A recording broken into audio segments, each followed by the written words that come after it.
Hey, what's up? What's up, Hawks? It is Hawk. Welcome back to an episode of Hawk's Podcast. What episode is this today? It is episode 48. So last episode, I talked about Valentine's Day. I talked about being crushed up on Valentine's Day and Valentine's Day crushes. For today, I wanted to switch it up. This is going to be back-to-back episodes. This is going to be dropping today. So I'm going to try and hurry up and get this recorded today. It is February 27th, 2025. I'm recording two back-to-back episodes for today.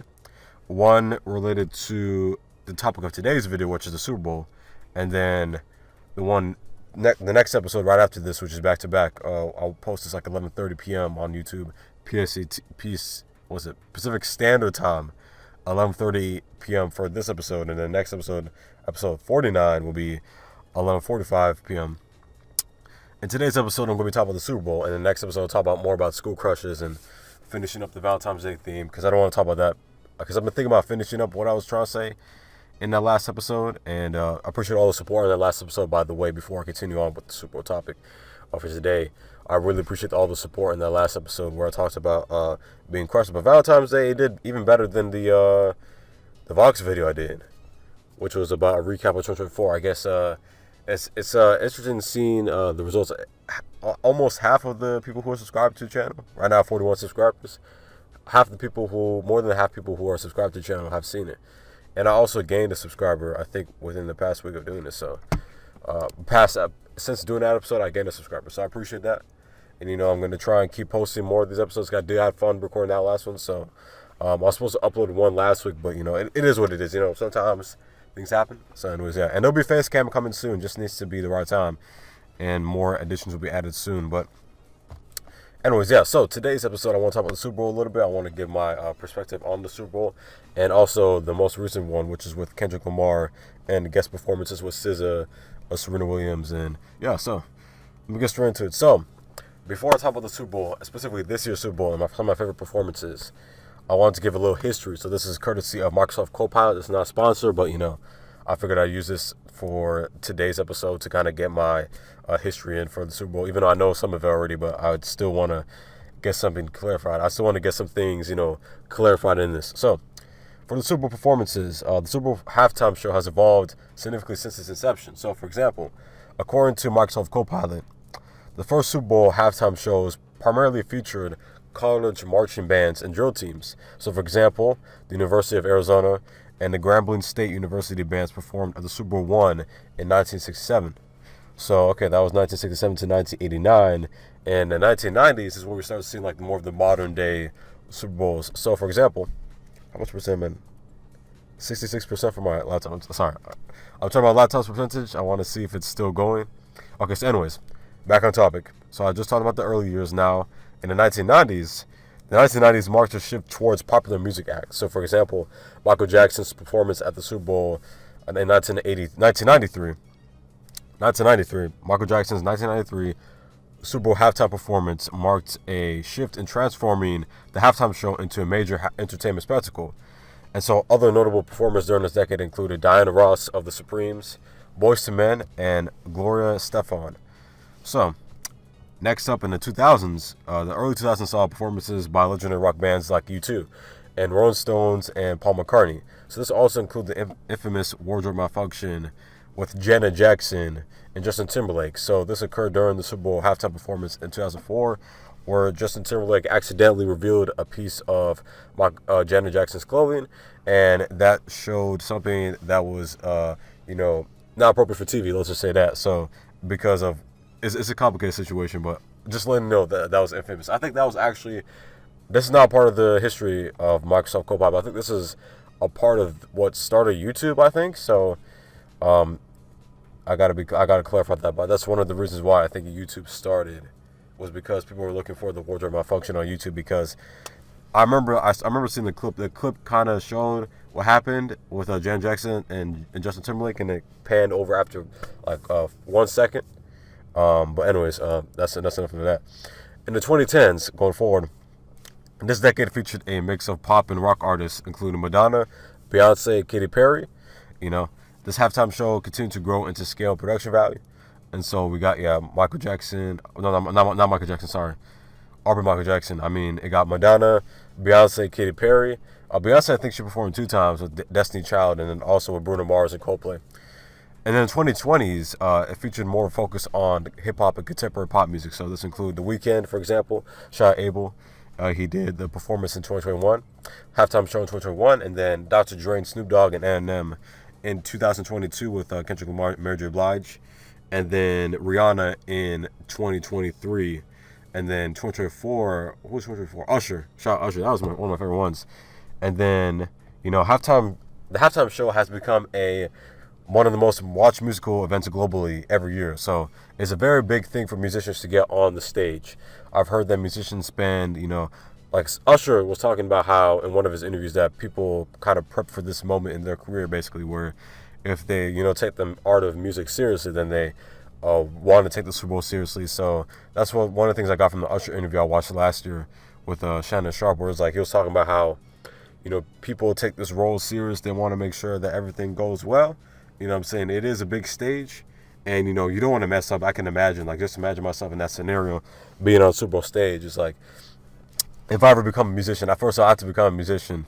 But even then, you can be like Samuel Jackson in the background, giving background, not background vocals, sorry, I'm tripping, but giving something like a monologue to this year's performance in 2025 and Kendrick Lamar. So the most iconic performances, according to Microsoft Copilot, and some of the sources they use, including Wikipedia and classic rock history, include Michael Jackson 1993, Prince in 2007, Beyonce in 2013, Lady Gaga in 2017, and Shakira and Jennifer Lopez in 2020.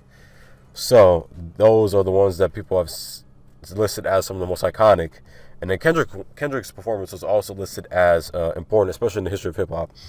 So Samuel Jackson was there. If you know what Samuel Jackson is, it's a nod. His appearance is a nod to his Kendrick Lamar's iconic album, To Pimp a Butterfly, which is one of the most critically acclaimed hip hop albums of all time, one of the most important hip hop albums of all time. And then he symbolized Uncle Sam. This takes a little bit more deep dive, and I just want to generally talk about the Super Bowl. And then Serena Williams, tennis legend Serena Williams, made a Crip Walk performance during Not Like Us segment when the song was performed, and this is also in reference to the fact that she dated Drake. And so she dated Drake, so then this is kind of like a funny little nod to that, I think, in my opinion, because why else would you have Serena up there and they dated? I think Drake on his Her Lost album, I remember from doing the reaction on the second Hawk, because this has been uploaded on Hawk/A-Prime-X. This is the main content for that Hawk's podcast. But on the second Hawk, when I was watching the Her Lost videos, I remember hearing something like, Serena, your husband is a groupie or something like that, and I was like, whoa, hold on, wait a sec, this is wild. I thought my laptop died. Gee, good Lord, Lord Almighty. But anyways, let's see. That obviously set social media ablaze.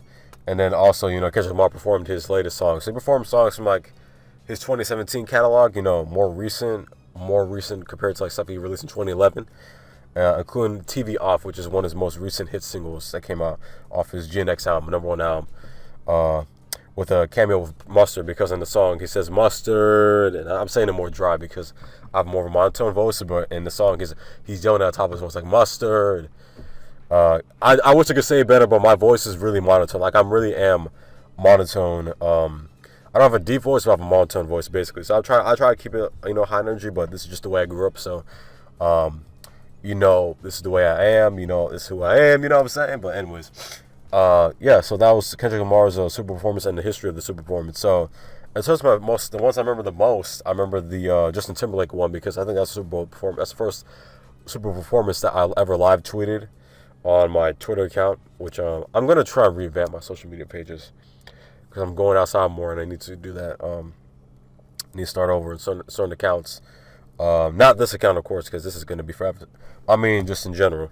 In my own life, I'm thinking about what I need to revamp in my social media. But in terms of what is it? The social media performance I was talking about with not social media performance, but Super performance with Justin Timberlake.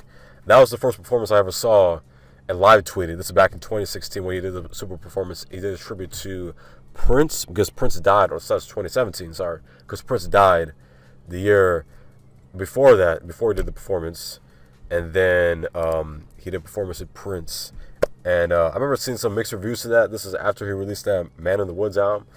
But in terms of my favorite ones overall, I'd say the Prince one was great. I'd say Michael Jackson is my favorite Super Bowl performance of all time. I loved Michael Jackson's performance. It was great. I think Michael Jackson did a great job introducing what the modern Super Bowl would be in terms of performances and how they should be doing it. Like Michael Jackson jumped up for one stage. This is 1993, by the way. Michael Jackson came for one stage and did another stage and another stage, and then he performed Black and White, and then he did Heal the World. He did Billie Jean. Like, bro, that performance is great. I remember watching that performance late at night, and it was just like, yo, this brother he is one of the best artists of all time, dog, without question. So that's my favorite performance of all time, Michael Jackson by far. But I obviously I've given out to everybody else who did the performance, because it is, like I said before, it is something that requires a lot of work. It requires a legacy, basically. You kind of have to already have a legacy to do super performance. Like, Kendrick Lamar already has a legacy. Beyonce already has a major legacy. Taylor Swift, if she ever does one, she has the legacy to do a 15-minute Super Bowl. She might even do the longest one in history. You know what I'm saying? The Beatles had a chance. They could have done a super performance, even though they're from the UK. But The Weeknd did a super performance, and he's from Canada. So, there is some rules to it. Speaking of Drake, I heard Drake was supposed to do Super Bowl, and he declined. Jay-Z asked him, and he declined, which I don't know why you would do that. But, Drake is on his own time, and apparently, Drake is on his own time. Drizzy, Champagne Poppy's on his own time. So, let's see, Kendrick Lamar's performance. Let's see, this is a 2025 Super Bowl halftime performance. That was a great performance. I love this performance because, I am a fan of Kendrick Lamar. I like his music. I'm a fan of Kendrick Lamar's music. I think he's one of the best rappers of all time, without question. Without question, all the old heads can... at this point, he is. It's not even a debate. I don't want to have a debate about it. He is one of the best rappers of all time. So just him doing the super performance and him being the first solo hip hop artist to do it was great. I can't wait to see Tams on stage. I know I'm playing, but how about an African Super Bowl halftime? Anyways, I don't know what next year's performance is going to be. Maybe it's Bad Bunny. He might do his own. Bad Bunny could do his own. Maybe that's next year. Bad Bunny. So I'm putting it right here, February 27, 2025. Bad Bunny probably might do his own super performance. And I'll come back and I'll see. But anyways, this is just the start of the podcast series. So I don't know. I don't know if he's gonna do the super performance. I'll see. We'll see. But I don't want to talk too much about it. About this whole thing, I wanted to make this like a little short form podcast series right now. So overall, my favorite performance, Super Bowl halftime performance, is Michael Jackson back in 1993. I want to give a nod to Kendrick Lamar for being able to do the super performance, especially after the big year he had. I had no idea, in reference to, because I was following Kendrick Lamar from the moment he had the Not Like That feature up until the super performance. The fact that he did that, and he had the random guest appearance, and then he went from that to what he did in the Super Bowl performance. It was a big moment for those who follow hip hop and follow popular hip music in general, because the beef was one of the biggest moments in popular music in period globally in 2024. So him and Drake, so in hip hop in general. So that was dope to see as somebody who enjoys hip hop a lot. That's one of my favorite genres of all time. So gotta tap in. But anyways, yeah, that is it for this little Super Bowl halftime history. So I'm gonna call this episode episode 48, Super Bowl history X Kendrick. You know what I'm saying? Kendrick's 25. I think that's a good name. Super Bowl performance, Super Bowl history X Kendrick's 25. I think that's a good way to title this. So yeah, my favorite Michael Jackson, my favorite one. Super performance. Michael Jackson is my favorite Super Bowl performance of halftime. Sorry, I already talked a little bit before this recording, so I'm a little messing up, and I got another episode to record. So let me just end off this podcast episode. So, anyways, thanks for watching. Hope you guys have a blessed night, evening, whenever you're watching this. Best of weekend if you're watching this on the weekend. Shout out Abel. And yeah, so that's pretty much it for this review. So this podcast episode. So see you guys next time. God bless. Peace out. Yes, sir.